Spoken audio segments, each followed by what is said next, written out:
year-olds, because 3-year-olds switch over to preschoolers, okay? So between that age.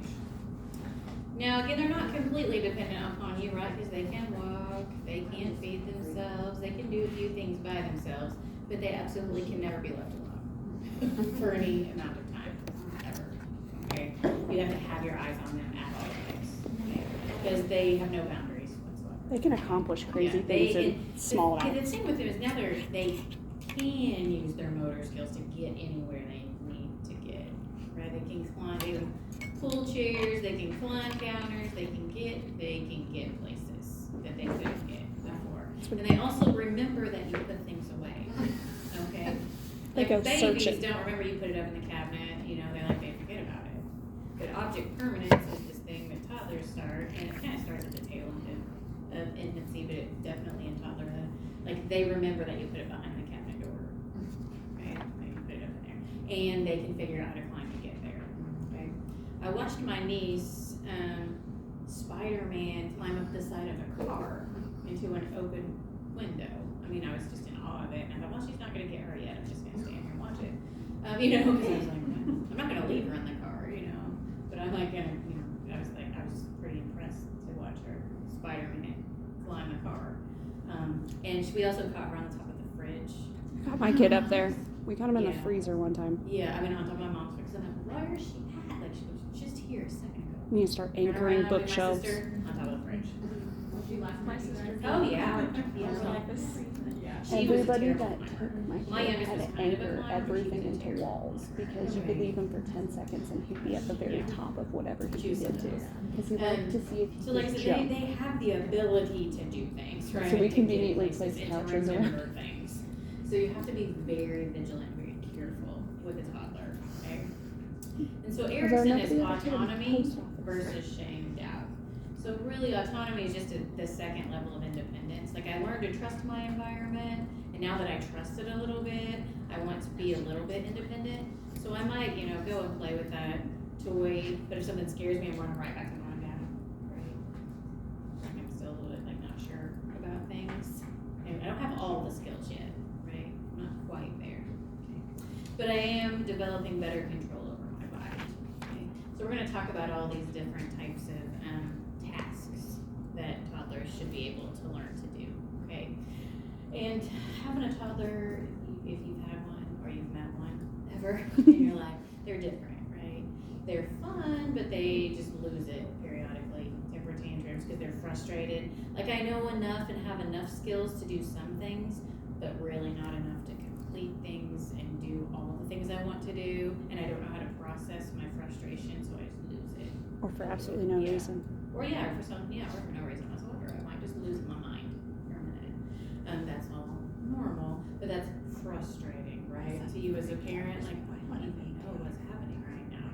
Why we're losing our minds, okay? And to also be like, I'm terrified that this child's gonna get into something, right? But you have to let them have some freedom while also keeping them safe at the same time. Because they do need to learn, right? Like I said, I just kind of watched her spider. All right, not falling. Just not gonna stay in the front. Because we want them to develop complete independence by the time they're adolescents, right? That's you're working yourself out of a job as a parent. That's what you're supposed to be doing, right? Like, giving these kids all the skills and the knowledge and things to be able to take care of themselves one day.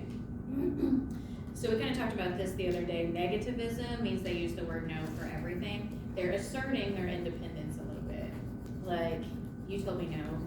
I don't really know why necessarily, but it meant something.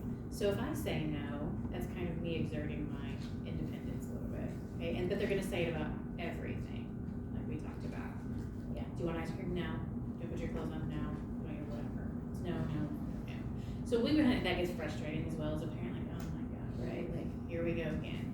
So you're going to have to learn, and especially if you're taking care of a toddler at the hospital or whatever, and you have to do a lot of things to them, right? So really, how you limit that word no is you don't ask them a yes or no question, right? Because it's always going to be no. So you give them choices. Would you like a red or purple popsicle, right? Then they have to answer something, like, or point or whatever to that, You don't say, can I listen to your heart? No. Right? I'm going to listen to your heart, right? Or I'm going to listen to you, or I'm gonna do this, whatever. I'm going to do it. So again, because otherwise it's just gonna be no, all day. So give them limited choices, like two choices, or I tell them what to do, or what we're going to do. Because like I said, that's all about kind of like, so they're trying to learn how to use their body, they're trying to learn how to interact with other people. You know, this is all new to them. Okay, so making it as positive as it can be, right, for everyone involved. Then ritualism is that security. I like my routines. Okay, I have breakfast at this time, I take a nap at this time, I use this plate, I have this stuffed animal and this toy, right? Like that's my routine and my ritual, and it makes me feel comfortable and safe, right? We all have that a little bit, okay, but these kids love it. Okay, I need it because I'm unsure of the world right now. So just in general physical development, binocular vision means I use both eyes at the same time in the same direction. Okay, that's what that means. They get that by 15 months. And the rest of their visual, the cutie's still pretty immature. Okay, you're supposed to eventually get to 20/20. There's just 20/40, so it's a little bit immature still.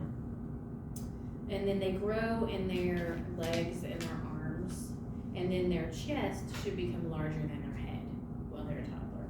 Okay, like those things are kind of growth and development milestones that we expect.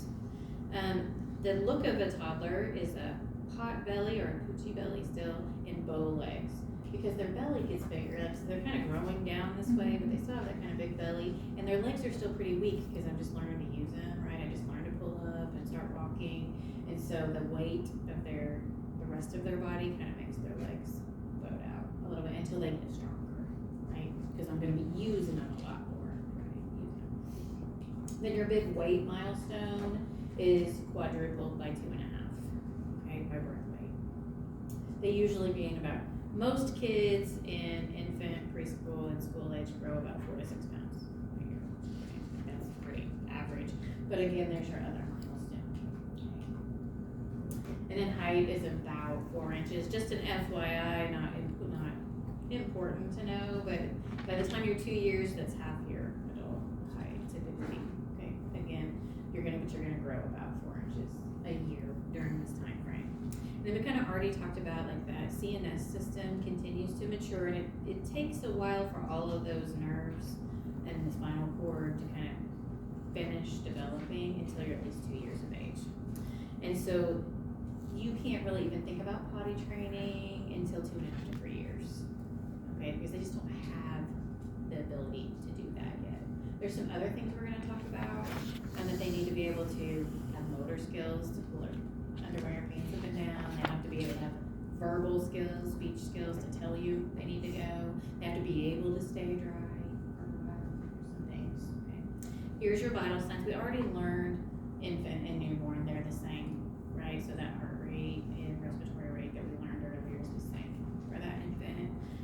And then as your kiddos grow, remember respiratory rate and heart rate go down, blood pressure goes up. That's just the way it works, okay? You do need to know vital signs. Then the other thing we talked about, remember they're gonna start getting teeth, 6-ish months, 6 to 8 months usually. Some get them earlier, some, some takes a little bit longer than that. One of my kids got them at 4 months, one of them got them, I swear to God, it was a year old. I didn't think he was ever getting teeth. So, yeah. She just got him at 13. Yeah, my first son, I was like, I guess you're just gonna have to gum food for the rest of your life. I don't know. And then my second one got teeth at 4 months because I was breastfeeding and he bit me. And I was like, oh, okay, that's unusual, but okay. Kids do vary, but again, we do expect them to meet them within these milestones, okay, typically. And they should be done with all their baby teeth, getting those deciduous primary baby teeth in by the time they're 2.5. Okay. Other things mature a little bit more because everything's really mature when you're a baby. Okay, the skin does get a little bit thicker and tougher. Their immune system gets a little bit better, so that white blood cell and attacking infections and things like that gets better. Their tonsils and adenoids, we talked about that. Like this is the time when they're huge because they're getting all those illnesses all the time. The good news is you shouldn't have to wake them up at night to feed, or at least you shouldn't get up at night to eat.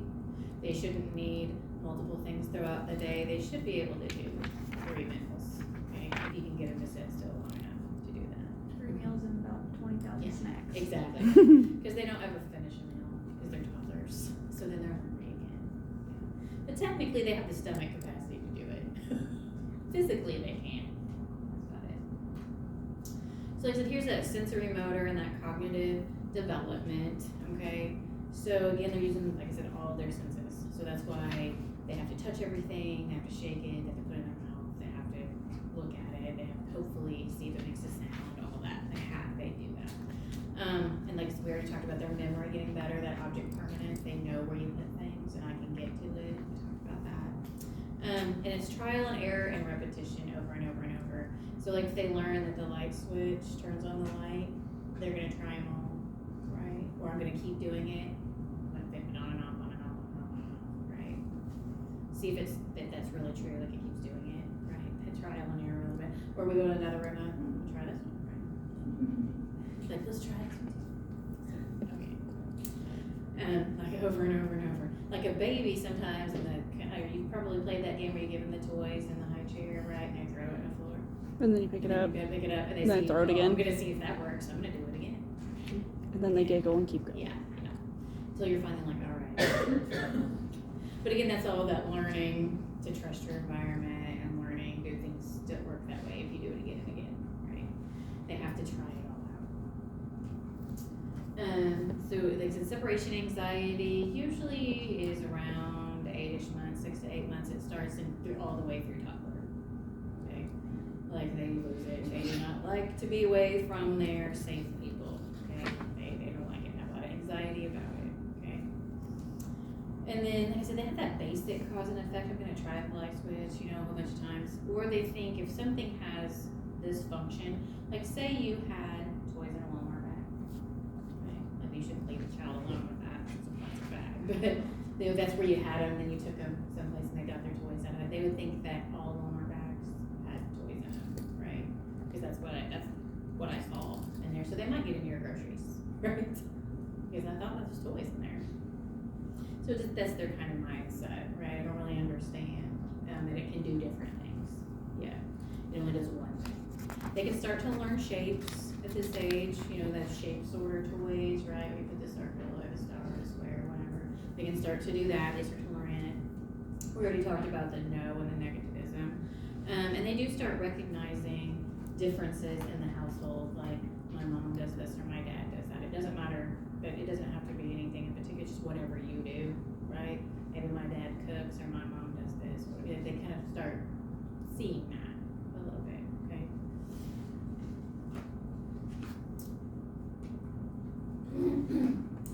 They don't really understand their body a whole lot yet, and especially if we're starting to potty train, like at the end of toddlerhood, they're like, why are you flushing away my poop?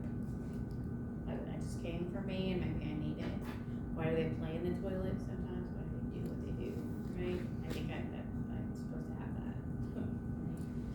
So they cry when you flush the toilet, those types of things, okay? Yeah. And again, it's hard to discipline, and we're going to talk about that a little bit, like discipline and guidance and those types of things. Again, you don't want to make them feel bad because they're just learning, right? Like I'm just trying everything out, but you have to keep them safe at the same time. So you do need to remove them from the situation and give them something that is appropriate for them to do, right? Because yes, you can't write on the wall, right, with a crayon, but I'm going to take you away from that, tell you no, I'm going to sit you down and give you a piece of paper or a coloring book, right? That's how that should go. So you think like, why are you coloring on the wall, right? That's not going to go well for you or them, right? They're not going to take it well. They're not going to really learn from that. You just kind of remove them and go on about your business, right? You can't allow them to climb up on the counter and fall off. Right? You have to take them off, do something different, and keep your eyes on them all the time. Then speech development and motor development, like I said, go with brain development, okay? And so they just start learning how to say a few sounds, possibly a few words by the time they're a year old, but that really expands through toddlerhood. You can see they go from a few words to about 900.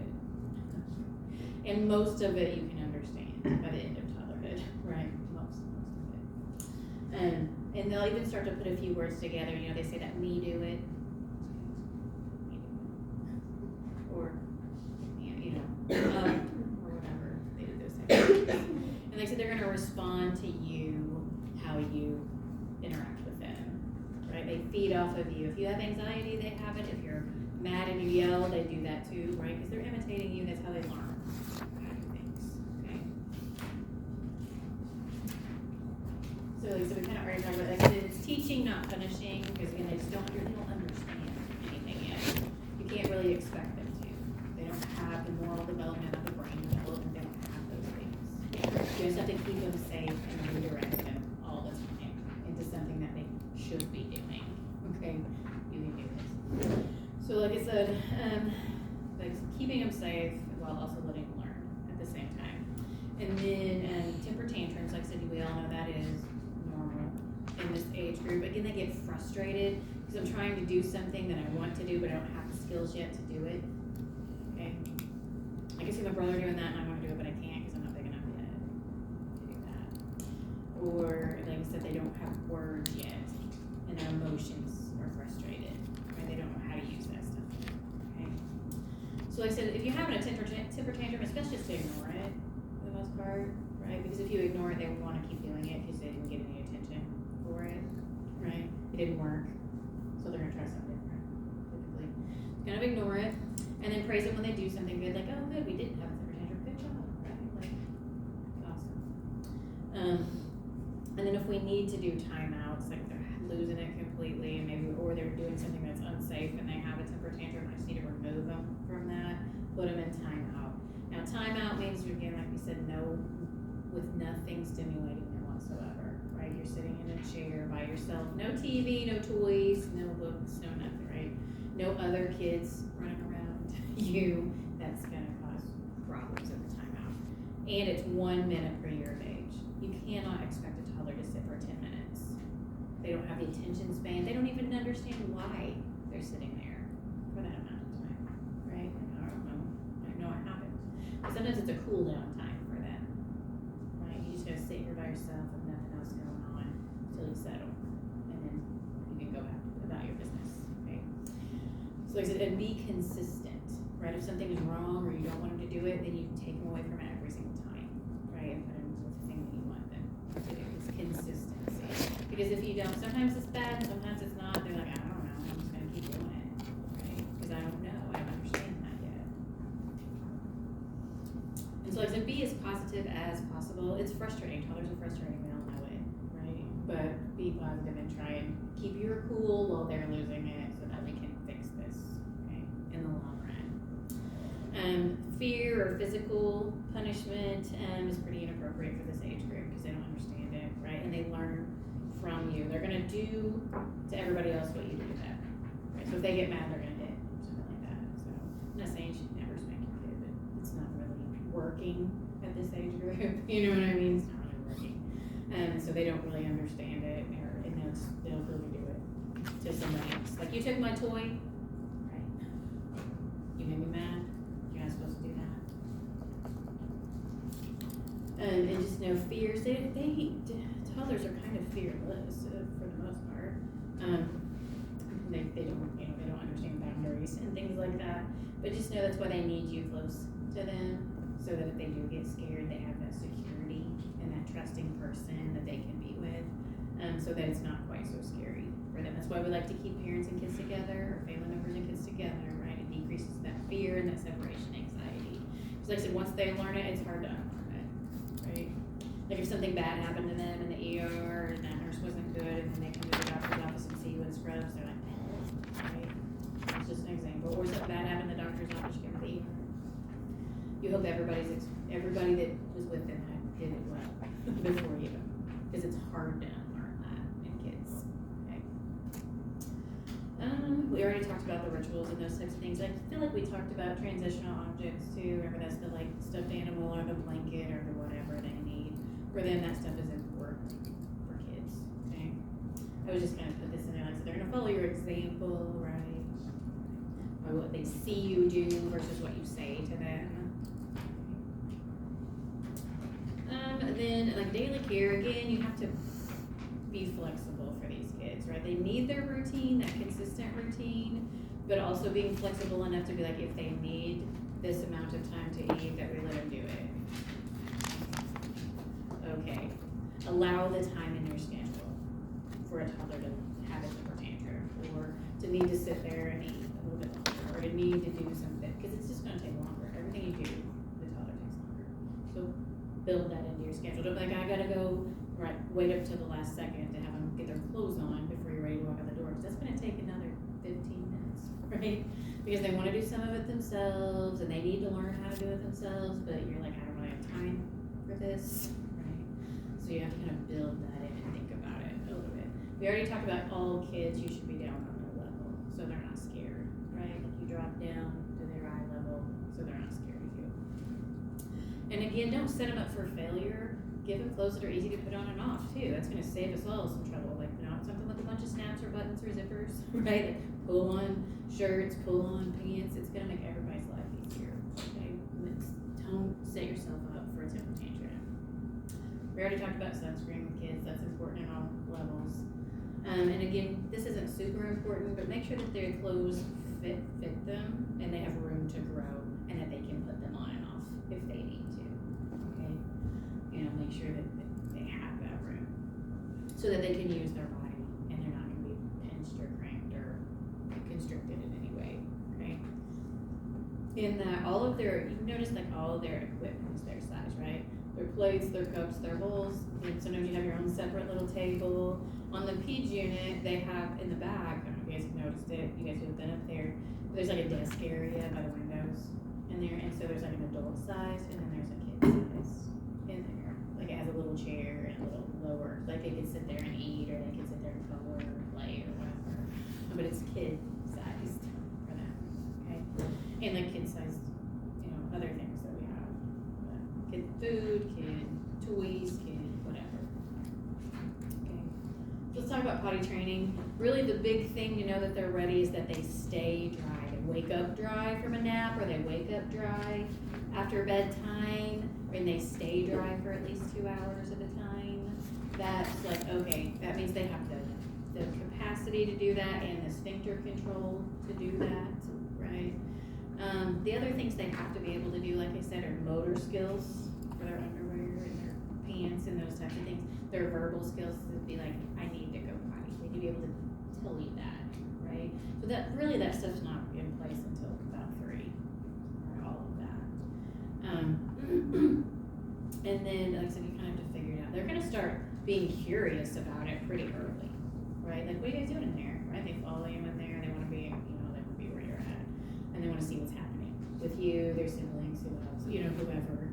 You know, they're curious about it, and they want to imitate you and their brothers and sisters and other kids, that type of thing. So that's pretty normal for them to start getting real interested.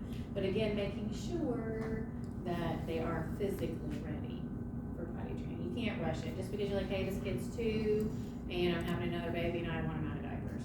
It's not really gonna work that way, right? I get it. It's a pain in the butt to have more than one kid in a diaper, and it's expensive, but that's really not time yet.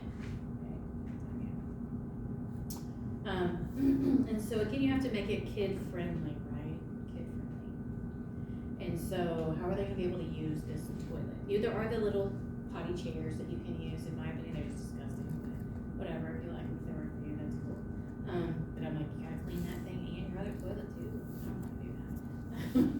I don't know.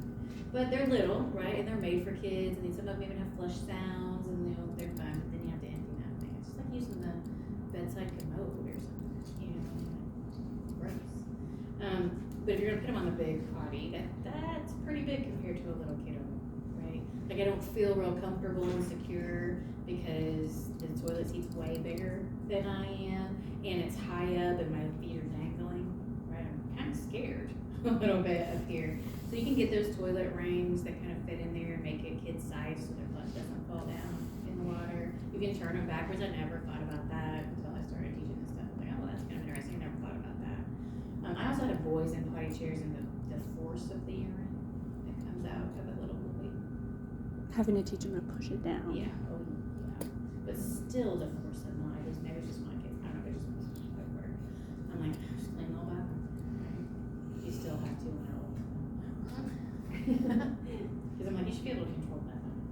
I'm like, I'm not in here, but you should be able to take care of it. But they can't, some of them. So anyway, that's all that's manageable. They can make it over a step stool. We always had a step stool on a toilet ring. I like that. But it does make sense to turn them around because then they can kind of put their hands on the back toilet tank and kind of have it pointed in there and feel a little bit more secure. Like that makes sense too. And never ever leave them alone, right? They're gonna play in the toilet. They're gonna put the whole roll of toilet paper in the toilet. They're gonna fall in it. They can get stuck in it. Like, there's just a whole lot of safety concerns and things that you can't take your eyes off of them. I know your text was like for a few minutes. I'm like never leave them alone in the bathroom. Okay. And if they say certain words, like make sure that everybody knows those words for potty. All right. Like I don't know. Sometimes people use different words for that, right? You're gonna pee, or you're gonna do whatever, right? Whatever it is. Like everybody needs to know that because if they don't and that child says it and they don't know what to do, especially if it's a weird word for that, they'll be like, I don't know what they want, and then they have an accident, and then it's your fault, really. They tried to tell you, but they couldn't get there by themselves, right? And like I said, they maybe still having accidents, right? They're just learning how to do it. Then nutrition, they don't need quite as much food as an infant does, and we are definitely switching them over, to cow's milk. We're switching them over to solid foods at this time, right? And so limiting milk, limiting juice, because it takes the place of solid food calories and nutrition that they need. They'll drink all day. They will fill up on juice and they will fill up on milk if you let them, and not eat the other nutrients that they need. Okay, so kind of limit that a little bit. And 1 tablespoon per year of age, remember, is norm for all feeding. Okay, if you give them an overwhelming adult plate, they're just gonna be like, I don't know what to do with all that food, and then their stomach's not that big; they can't even hold that food yet. Okay. Make sure you're giving them lots of different things to try. Make sure it's safe. Make sure you cut it up in small pieces if you need to, right? So that they can use their baby spoons or their pinchers or grasp or whatever they need to do, and not get choked at the same time. You can try out, they do like to try different things, because they don't really know not to yet. So if you provide them with different things, they'll try it. And if they don't like food one way, they might like it another. Maybe you don't like a baked potato, but you like a mashed potato, or something like that. Try different things. So I've got, these are my youngest, so obviously I did let him have a can of Coke, okay? So sometimes I'm a good mom and sometimes I'm not. It's fine, right? Everybody, it's a tiny one, right? But then we had a peanut butter on wheat too, so there's some wholesome food.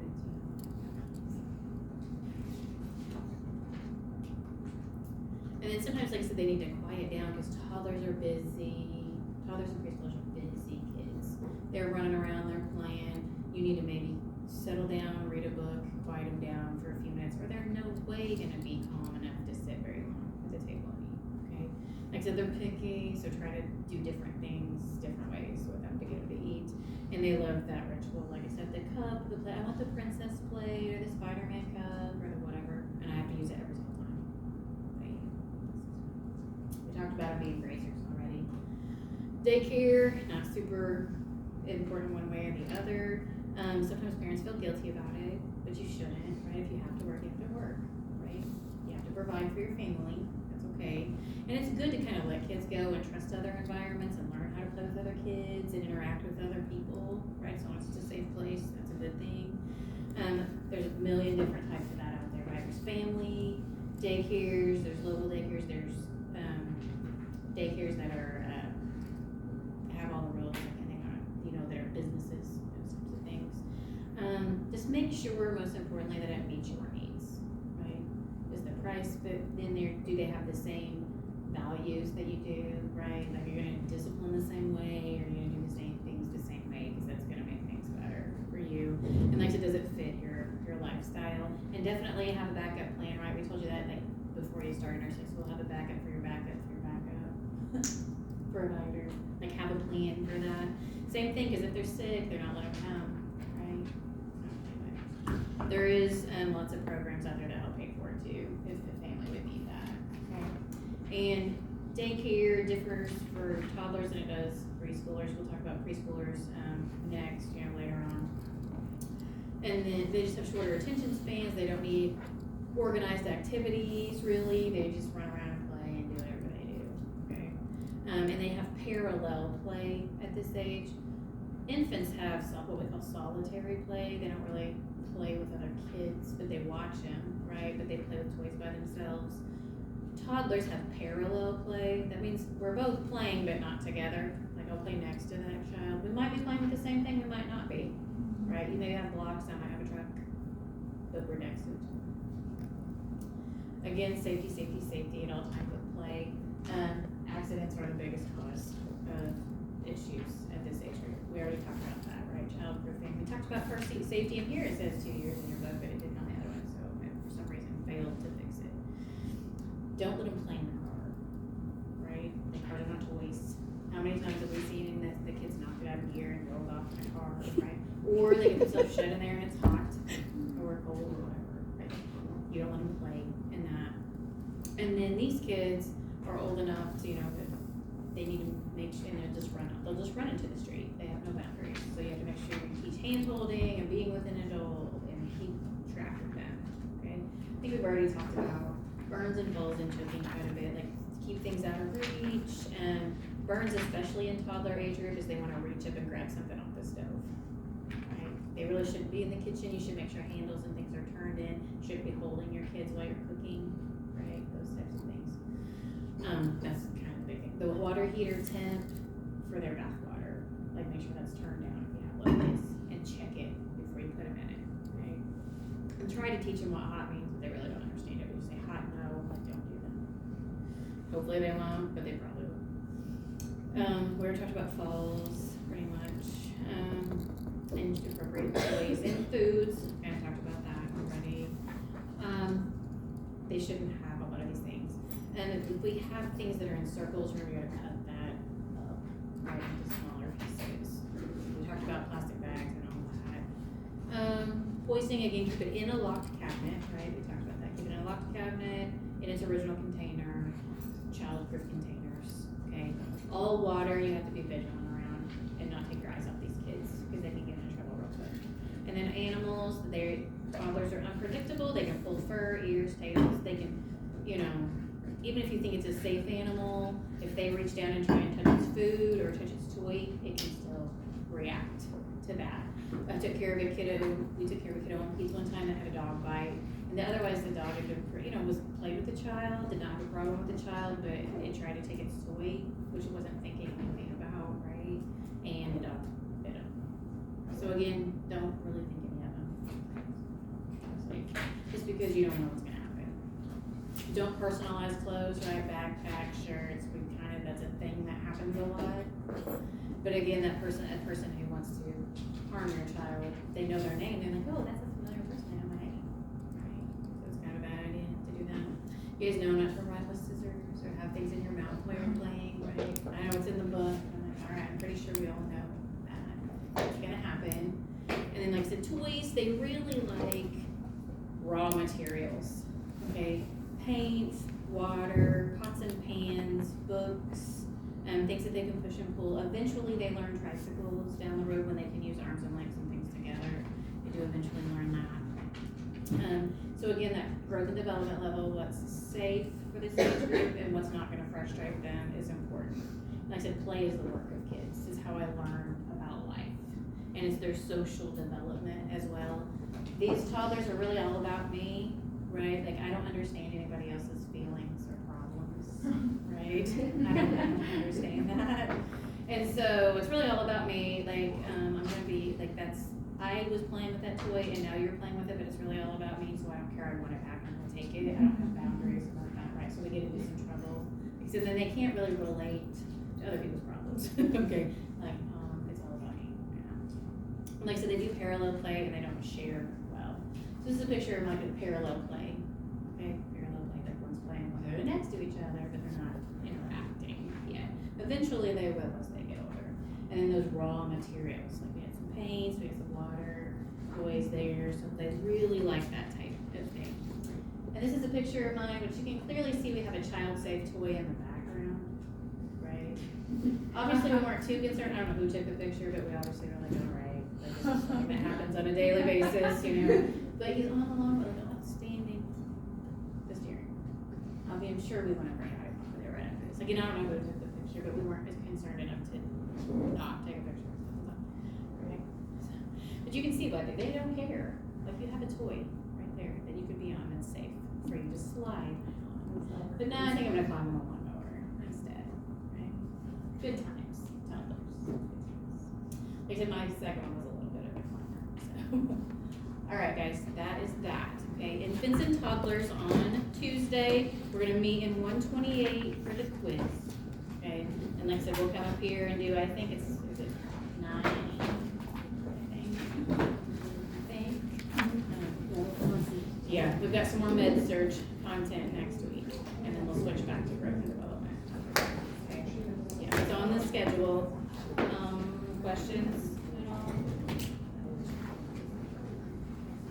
We're good to go.